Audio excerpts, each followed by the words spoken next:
There's a fortune out there with your name on it. You just have to be bold or crazy enough to find it. From a digital fortune buried under a Welsh dump, to a legendary samurai sword spirited away by a mysterious sergeant, and the shipwreck that'll make you a billionaire if you're ready to cause an international incident. We're digging up the lost treasure that could make you rich on today's episode of the Infographics Show. Number 10. We begin our list of valuable lost treasures with a modern bounty. A vast cache of missing cryptocurrency lost by Welsh computer engineer James Howells back in 2013. We know what you're thinking.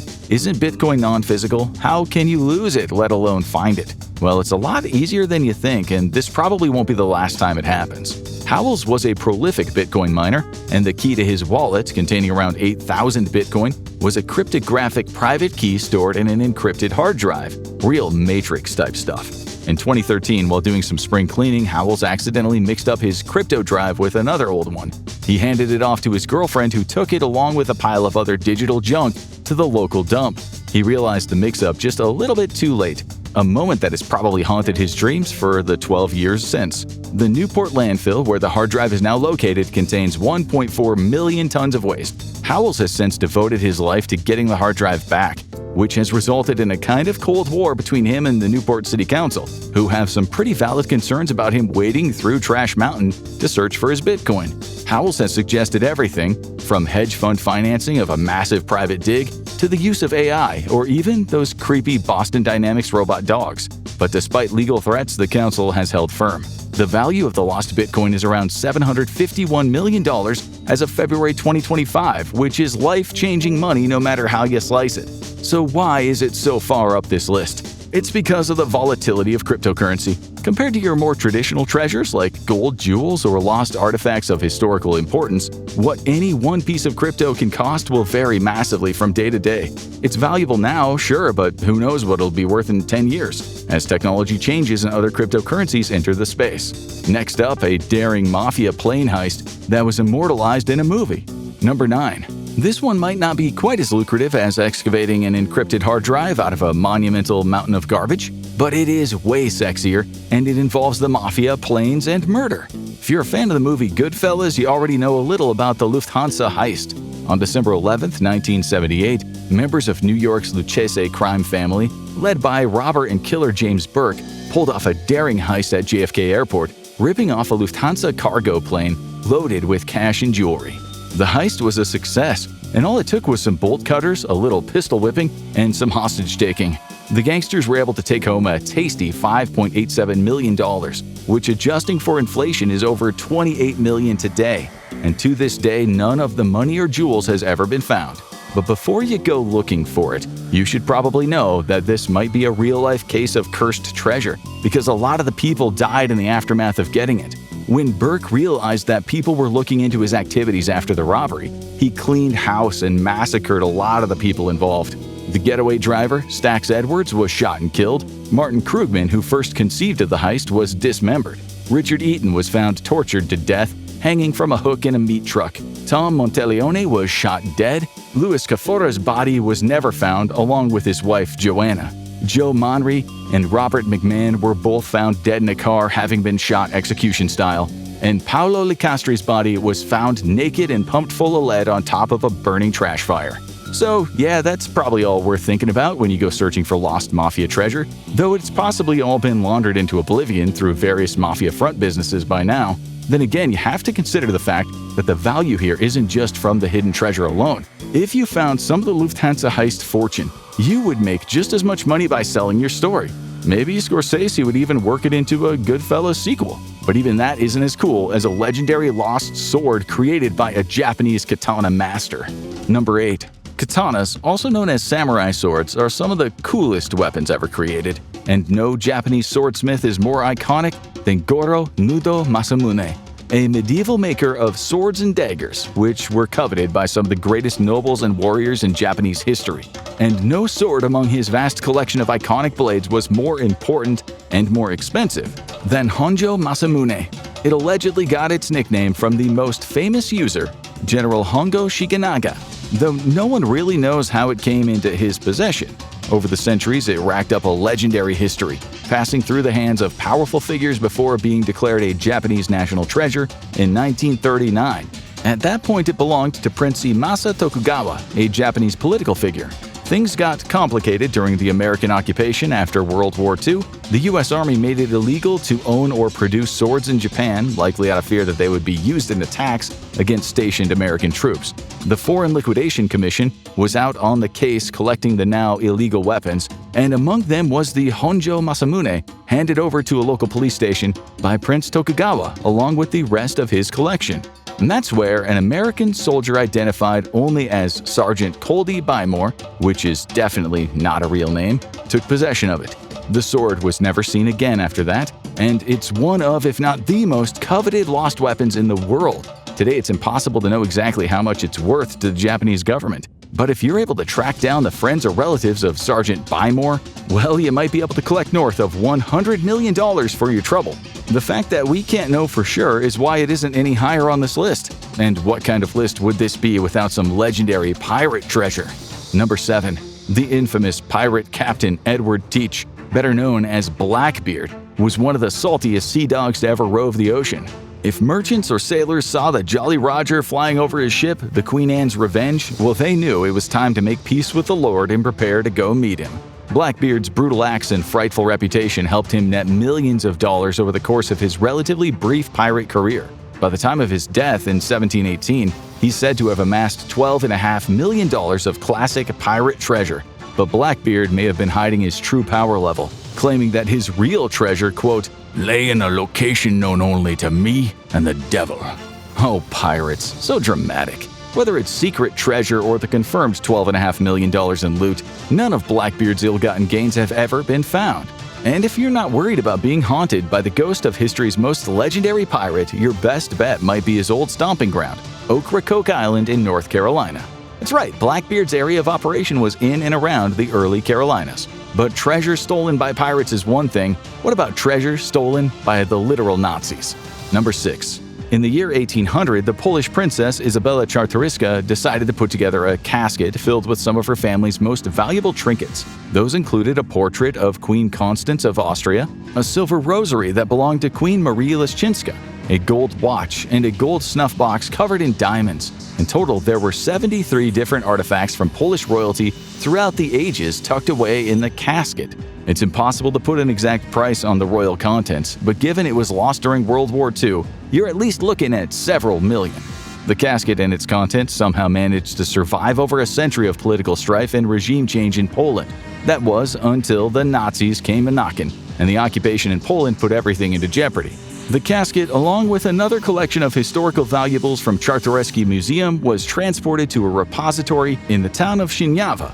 Once there, it was bricked up to avoid the notoriously sticky-fingered Nazis from getting their grubby fascist hands on it. And for a while, it seemed like the royal casket once again would slip under the radar of those who might want to use it for evil.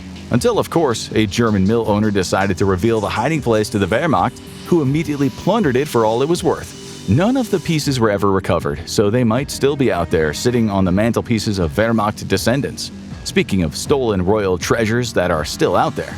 Number 5. Fabergé eggs, famous jeweled creations by the House of Fabergé, are best known as the luxurious Easter gifts given to the Romanovs, the Russian royal family executed during the Revolution. Each of these eggs were made out of insanely valuable gold and jewels, with a gimmicky little surprise inside each one. Some are out there in museums and private collections, but 6 are still lost. And if someone could get their hands on them, they would be making czar-level bucks. So what are these 6 eggs still out there to be found? There's hen with sapphire pendant, cherub with chariot, nécessaire, mauve, royal Danish, and the Alexander III commemorative egg. Personally, we're big fans of mauve, which contained miniature portraits of the Tsar, his wife, and their oldest child, Grand Duchess Olga.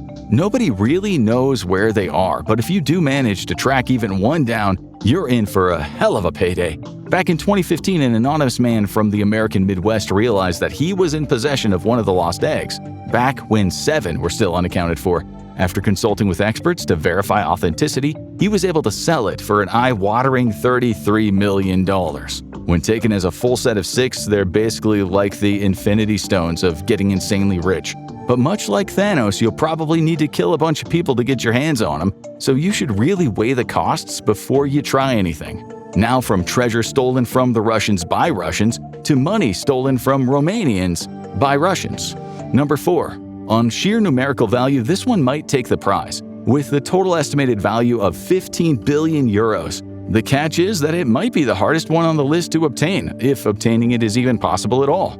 Back during World War I, the Central Powers, the German Empire, the Austria-Hungary Empire, the Ottoman Empire, and the Kingdom of Bulgaria were on their way to occupying Romania. The Romanian royals were worried that if the Central Powers ever took full control, all of the country's gold and valuable historic items would be looted and taken for their war coffers. So they took an extremely high-risk move. They liquidated around 120 tons of gold and other valuable items, and they sent it over to the Tsars of Russia for safekeeping. They were on good terms with the Tsars, after all. They could trust good old Nicholas II to give it all back once the war was done. The problem was, in 1918, Russia suddenly came under new management, and the boss, he wasn't on good terms with Romania. To give you an idea of how bad this was, it's like handing your friend all your banking info and then having a friendship-destroying fight while they still control everything you own. This caused huge tension between the two governments. Even when that tension began to thaw over the years, the treasure was never given back in full. Despite Romania making multiple attempts, the best they've ever gotten is weak partial repayments, while the majority of the ill-kept treasure has remained in the hands of the Russian government. But let's be real, even if you do get your hands on all of Romania's gold, it's not exactly like you could just stuff it in the back of your car and drive, unlike, let's say, some extremely valuable paintings. Number 3. Fine art calls for a fine heist, and no modern museum robbery has stolen more valuable artwork than the infamous Isabel Stewart Gardner Museum in Boston, Massachusetts. On March 18, 1990, 2 men dressed as police officers entered the museum claiming to investigate a disturbance. Minutes later, they had tied up the guards and were helping themselves to the paintings. The robbers took to stealing 13 pieces with a combined value of $600 million. The stolen works include paintings by Rembrandt, Degas, and Manet, and none of them have ever been found. But if you were the first to find them, you're about to become incredibly wealthy. Even if you decide to do the honorable thing and just give the paintings back to the museum, you'll still get an incredible payout. The museum is offering $10 million for information that leads to the return of the paintings, the largest sum that a private institution has ever offered as a reward. So really, there's no way you can lose here. But if all these got you curious, then you're going to love our penultimate entry, because on the downside you might get no money and also die. Number 2. The next treasure on our list is what you might call high risk, high reward. The treasure of Oak Island is rumored to be worth at least £2 million, but there is a catch. The pit it's supposed to be hidden in has claimed a number of adventurers' lives over the centuries, and it's not even clear whether or not the treasure even actually exists. Still, that hasn't stopped people from spending the last 200 years looking for it. Oak Island is a small island off the coast of Nova Scotia, Canada, and supposedly a fabulous treasure was left there by Captain Kidd before he died in 1701. 94 years later, a teenager named Daniel McGinnis was on a fishing trip and discovered a strange impression carved into an oak tree. With the help of some of his friends, he excavated the area and found a layer of flagstones buried approximately 2 feet underground. One of the stones bore a coded inscription which the boys couldn't make heads or tails of. They tried digging deeper, but eventually the hole filled with water and they gave up. Then in 1865, a linguistics professor translated the message on the stone. The message was, according to him, 40 feet below, £2 million are buried. That message was enough to send people into a frenzy. Even future U.S. President Franklin D. Roosevelt would try his hand at searching for the treasure in 1909. But Oak Island has proven a risky place to hunt for treasure. Enough people have died at this so-called money pit that some believe that there's a curse on the still as yet unconfirmed treasure. So far, 6 people have died on Oak Island while looking for the booty, and supposedly 7 must die before the treasure can be found. Now, we're not sure who said that, but it sounds cool, so it must be true. Probably. But all the payoffs on this list combined might not equal the payout you would get from the treasure at the top spot on our list. Number 1. It'd be impossible to make a list of valuable lost treasure without a good old-fashioned shipwreck, and none have a greater payout than the Fleur de la Mar, or flower of the sea. And if you happen to pick this flower, then you're gonna be an overnight billionaire. But that won't come without certain complications. More on that in a minute. The flor was a 16th century Portuguese carrack. That's a large cargo ship with 3 masts, operated between 1502 and 1511. Duke Afonso de Albuquerque was sailing it home from the conquest of Malacca, which is now Malaysia. Afonso and the boys had sacked the Sultan's palace and absolutely packed the floor with all the Sultan's goods. They were to be used as a tribute to the King of Portugal, which would surely get Afonso a pretty nice position on the royal court. But clearly fortune wasn't acting in his favor, because the ship ran into a terrible storm on the journey back near Sumatra, modern-day Indonesia, and it got dashed on the shoals. 400 sailors were killed, though weirdly not Afonso, who managed to escape on a makeshift raft. The ship and the treasure, on the other hand, were both completely lost along with those unlucky sailors. So with the Sultan's treasure down there, which some have estimated could be worth as much as $2 billion in modern-day money, why hasn't anyone gone down there and gotten it? Even if the expedition cost $1 billion, you'd still be looking at $1 billion of profit on that. There are 2 pretty good reasons. The first one is that the ocean is absolutely massive. It covers most of the planet's surface, and that's not even counting the dangers lurking in the deep. Compared to locating a centuries-old shipwreck in all that water, finding a Bitcoin hard drive and 1.4 million tons of landfill almost sounds easy. The second reason is that Portugal, Malaysia, and Indonesia have a claim to the shipwreck. Portugal because it's their host, Malaysia because it's their treasure, and Indonesia because it's their waters. So unless you are ready to either litigate or fight 3 different major nations that want a piece of the pie, this is one hoard of treasure that might just be better off left to the depths. We already mentioned Blackbeard and his booty, but to understand why his name struck fear across the seas, check out the most feared pirate in the world, Blackbeard, or click on this video instead.